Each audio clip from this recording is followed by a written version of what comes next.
سلام ستړي مشي، وخت مو په خیر. د نن لنډ تازه او مهم خبرونو ته ښه راغلاست. افغانستان کې تېره اونۍ تاوتریخوالی کابو 300% ډېر شوی. د افغانستان د ملي امنیت شورا اداره وایي تېره اونۍ په افغانستان کې تاوتریخوالی نږدې 300% زیات شوی دی. د دغې ادارې د شمیرو له مخې یوازې تېره اونۍ 79 ملکي وګړي وژل شوي او 218 تنه نور ټپیان شوي دي.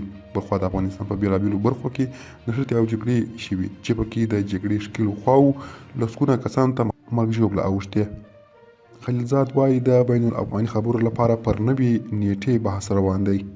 د افغان سولې لپاره د امریکا استازي زلمي خلیلزاد د مني چې افغانستان کې د تاوتریخوالي وروستۍ لړۍ د سولې د بهیر او د تګلارې په تړاو پوښتنې راپورته کړي، خو وایي د دغو شته ننګونو د هواري لپاره سخت کار کوي.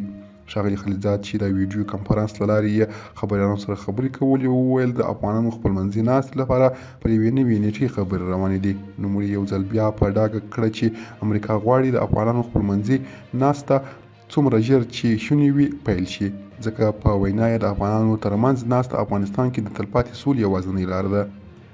رضیه سادات وایي د غني او عبدالله سیاسي تفاهم د ملي وحدت لپاره ښه دی.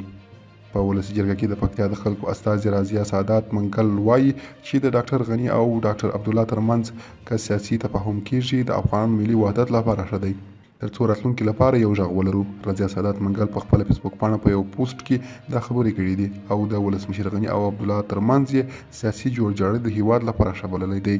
خو نوموړي بیا د جنرال عبدالرشید دوستم د مارشال کېدو په اړه نیوکه کړې او وایي چې افغانانو ته د هغه مارشال کېدو پرېکړه د قبول وړ نه ده. دوستانو د نن لنډ مهم او تازه خبرونو مو همدومره وه. که مو زموږ چینل نه وي سبسکرایب کړی همدا اوس یې درسره سبسکرایب کړئ. مننه.